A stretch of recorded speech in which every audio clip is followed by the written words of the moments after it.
Hello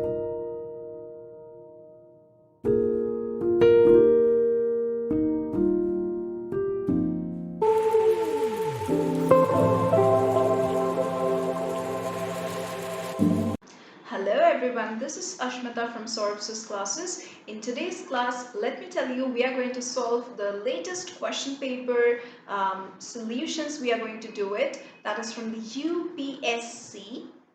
That's from the UPSC 2022, the IAS paper, the first paper, that is paper 1 we are going to solve. But sadly, we are not going to solve all the questions in one class. I am providing you with the solutions of 5 questions in each of our classes. So what we are going to do is that today we are going to solve from question number 81 till 85. Alright. So if you follow our classes, you will get the details of the other answers also. You will get the answer key as well as the explanations. And if you want to join our classes for any kind of detailed preparation of any kind of entrance exam or any kind of a competitive exam, then you can definitely definitely visit our official website, that's www.saurabhsclasses.com, or you can also go over to the description box just below this video. You will get it, and there you will get our contact details, all the other related details of our classes, and you can just join our classes. You will get live lectures, recorded lectures, portal access, and all the self-study materials at your doorstep through the fastest delivery possible. We will also provide you with scholarship facilities, crash course facilities, and also doubt clearing sessions, mock tests, like crash courses are there. So that's it. If you want to get all these benefits from the expert teachers, then you can just join our classes. And obviously, if you don't do any rigorous preparation, it's really hard for you to crack these kind of tough maths. All right. And UPSC kind of questions are really given from various fields, and no one is absolutely perfect in all the fields. So you need to be perfect, right, in all the fields to get all that success that you are thinking of or aiming for. So let's get to see in today's class what questions are given, from which fields can we expect questions, and how hard it is. So, starting with question number 81 on the screen, you can see, consider the following statements. Now, statement number 1 says, high clouds primarily reflect the solar radiation and cool the surface of the earth.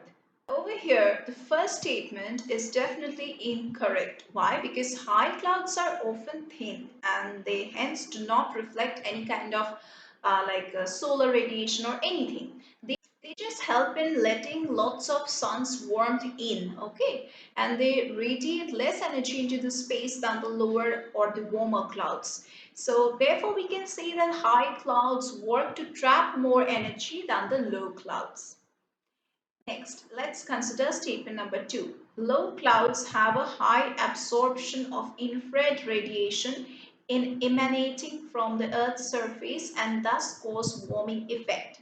Now, statement number 2 is also incorrect. Why? Because low clouds are often quite thick and they reflect lots of sunlight back into the space.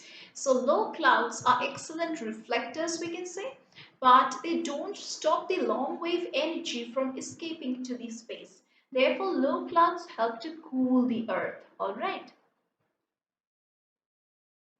So your correct option would be, number D, that is neither 1 nor 2.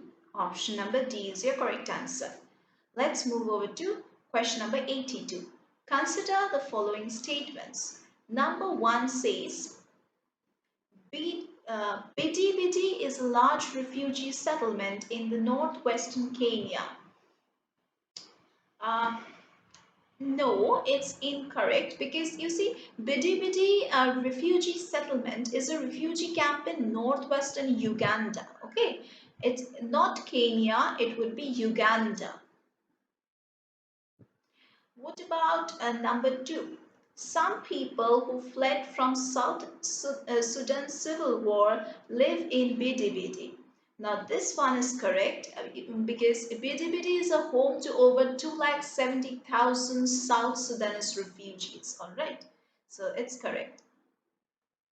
Number three, let's talk about statement number three. Some people who fled from the civil war in Somalia live in Dadaab refugee complex in Kenya. Yes, of course, this is correct. This Dadaab camps, these were established 30 years ago to accommodate the Somalis fleeing their country's civil war. So definitely it's correct. So we get to see that number 2 and number 3 are correct. So this is your correct answer, number C, which shows 2 and 3 to be the correct options. Now let's move over to question number 83.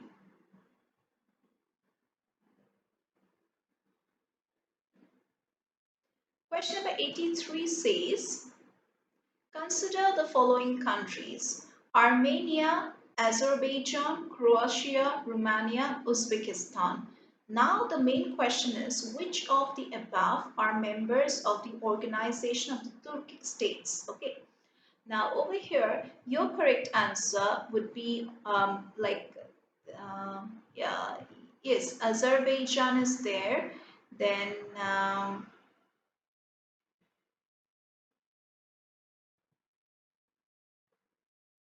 Then Uzbekistan is also there. So your correct answer includes number 5 and number 2.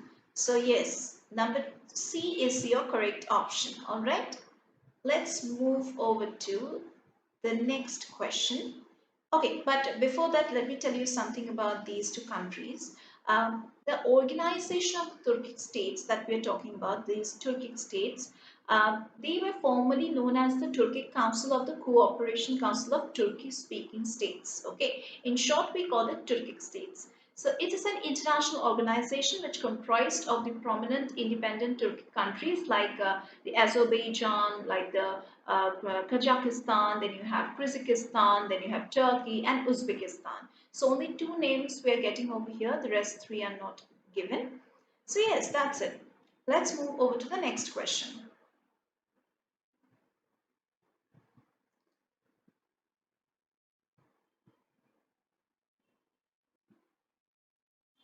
No, this one is incorrect. Number one is incorrect. This is because India's Bhadla Solar Park is in Rajasthan, and that is the largest solar power park in the world. Okay, it's in Rajasthan. So instead of Gujarat, it would be Rajasthan.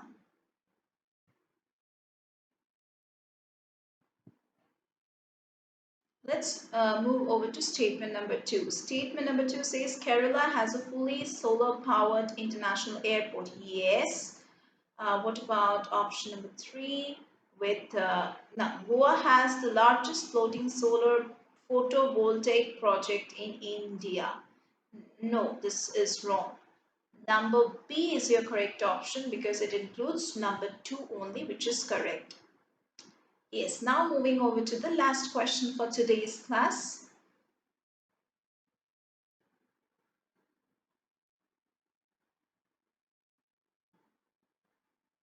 Now this one says, with reference to the United Nations Convention on the Law of the Sea, consider the following statements. Option number 1 says a coastal state has the right to establish the breadth of its territorial sea up to a limit not exceeding 12 nautical miles, measured from baseline determined in accordance with the convention. Now, obviously this one is correct. What about number 2? Number 2 says ships of all states, whether coastal or landlocked, enjoy the right of innocent passage through the territorial sea. Yes, this one is also correct because you see the innocent passage has been codified in the United Nations Convention on the Law of the Sea, which we call it UNCLOS 3. Okay, and this was adopted in the year 1982. It's also known as the Law of the Sea Treaty, and its purpose is to establish a comprehensive set of rules governing the oceans and also to replace the previous UN conventions on the law of the sea, which was like decided in the year 1958, which was adopted in 1958, and another modification was done in the year 1960. Like in 1958, which were The UNCLOS was known as UNCLOS 1, which was adopted in 1958, and whatever changes was done in 1960, it was known as UNCLOS 2. Since these two conventions were believed to be inadequate, so UNCLOS 3 was designed. Now, I would talk about a new term over here that is known as the innocent passage. Now, what do you understand by innocent passage? Of course, the here innocent doesn't mean the normal meaning of the word innocent. Okay, the term innocent passage over here is basically defined like um, under the international law. It refers to a ship or aircraft's right to enter and to pass through another territory so long as it is not prejudicial to the peace, good order, or security of the other state. And you see, under Article number 19 of the UNCLOS number 3, it is defined as a passage which is innocent so long as it does not provide any kind of prejudice to the peace or good order or security of the coastal state. And such passage, such innocent passage, shall take place in conformity with this convention and with other rules of the international law. And the right of the innocent passage of foreign ships through the territorial waters of a coastal state is one of the oldest and most universally recognized rules of public international law. So your correct option would be number D, that is 1, 2, and 3. All these are correct answers, correct statements rather, all right. So that's it for today's class. We have discussed the 5 questions that I have already told you. And if you want to continue with these series, you just follow our videos. You will get all the answers in the correct order. That's it for today's class. We are going to meet once again in our next classes.